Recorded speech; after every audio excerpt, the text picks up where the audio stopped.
أنا محمد أرقم، قارئ النهم للشعر، وأحب أن أعيده نثرا دون أن أفقده روحه. وقد وجدت في الشيخ زايد ضالتي، فهو يطل من شعره إنسانا، رجل سهل العبارة عميق المقصد، يختار الكلمات التي تمشي على الأرض ولا تسبح في الهواء، فيشعرك أنه يجلس معك في مجلس واحد لا على منصة بعيدة. فصوته في الشعر هادئ لكنه آمر بالطمأنينة، وفيه لطف الأب وحزم القائد، يرفع المعنويات ويعلي الطموح بلا صخب، ويزيد من سيادة الإنسان على نفسه بلا شكوى، ويسمي الأشياء بأسمائها بلا تزيين. فإذا تكلم عن الوطن جعلك ترى البيت قبل الحدود، وترى الناس قبل الشعارات. وإذا ذكر الرجال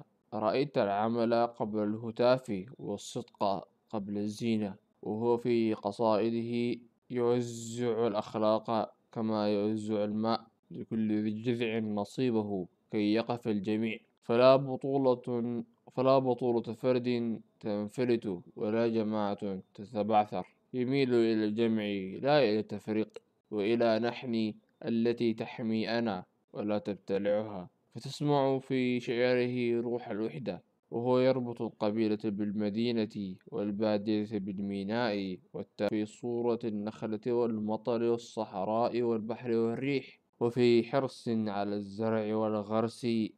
ولغته قريبة واضحة، تشبه الماء إذا سقي به العطشان، تروي ولا تثقل، ولا تحمل السامع ما لا يطيق. وهو في التحكم بالعاطفة دقيق الميزان، يعتب ليصلح لا ليجرح، ويمدح ليؤدب الذوق لا ليغري بالزهو، ويصف الجمال وصفا يوقر النفس ولا يستهلكها، ويعطي الشجاعة شكلا في خطوة محسوبة لا في قفزة عمياء. وفي حضوره الشعري ترى الاقتصاد في الوعد، وكثرة في الفعل، وترى احترام الوقت والعمل، واحترام الخبرة والذاكرة وكبار السن. وتعرف أن الحكمة عنده عملية، لا تقال لتسمع، بل لتنفذ.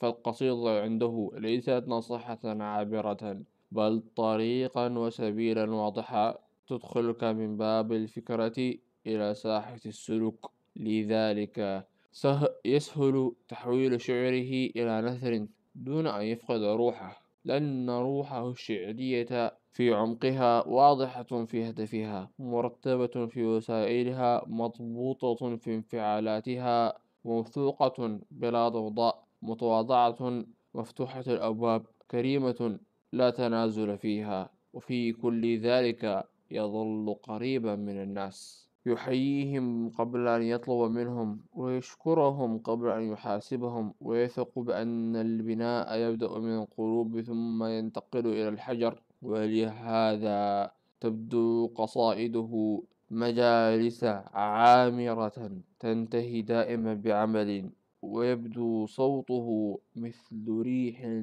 رخية تحمل مطرا نافعا، فإذا غاب الوزن بقي الأثر. مسؤولية، ورغبة في الإصلاح، وميل للتآلف، وذوق يحرس الجمال من الابتذال. وباختصار نقول: الشيخ زايد في شعره شخصية قيادية رحيمة صلبة، تصنع القوة من الحلم، وتستخرج النظام من المودة، وتحول اللغة إلى فعل، وتحول العاطفة إلى خلق، وتحول القصيدة إلى دعوة يومية لأن نحيا كبارا وسادة على أنفسنا قبل أن نكون سادة على شيء سواها.